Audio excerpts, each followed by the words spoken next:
What's up, YouTube Pro Chris? It's my first S10 right here. Doing a little chop cut and rebuild it on. It's gonna be White Noise called. Project White Noise LS Swap Turbo. So I'll take you under the vehicle what we're doing so far. We're gonna stuff these tires in right here. These Mickey Thompson slicks, 10.5 into here. But we don't have any room. So what we gotta do is we're gonna put a framing on the inside here. We're going to cut the factory one out.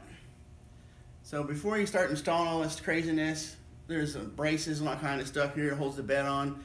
Take the bed off, it's easier. It's my first time doing it, so don't think, that's why I call myself YouTube Pro. It's a big joke, right? So anyways, you want to put your braces here, you weld them on, so when you cut the factory braces off of this, your frame doesn't shoot out of square. So, we welded these two bars in here. Next thing we did is we tried to find true center here, where the vehicle was. So we have our little plumb ball they call it, but we just use these nuts. So it's pretty simple to do.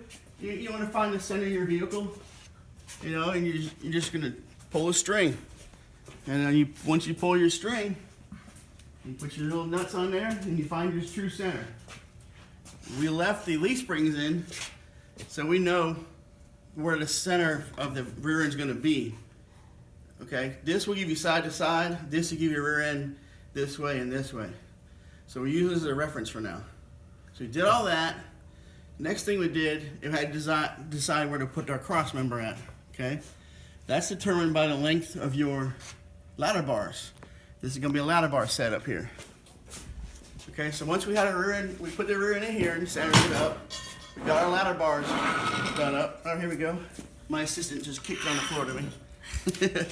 So this S10, we found out that the shorter bars are better for traction. So we ordered ourselves a set of shorter bars. So these are the bars we're going to be using. And today, hopefully, we're going to get the rear end in. But every time we step forward, we're taking 12 steps backwards on this thing. This thing is stuck on this rack forever. So today's the day we're getting the rear end in here. We're gonna get the ladder bars all welded and everything.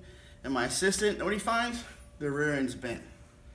So we got this rear end used from a guy. We've been building on it. And if you kind of look at it, maybe it's hard to tell in the camera there, but the rear end is bent back like this. It's like this, like a bird.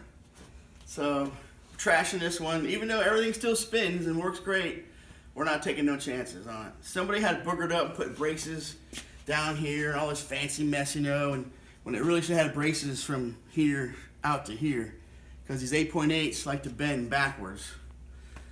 So we got another rear end over here, and we narrowed it down.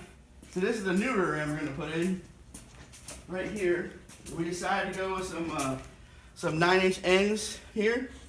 We got the rear end all jigged up. We got it ready for being welded, and then we're going to clean it, put the gears in it, and hopefully install it in the truck. So for now, that'll be another video.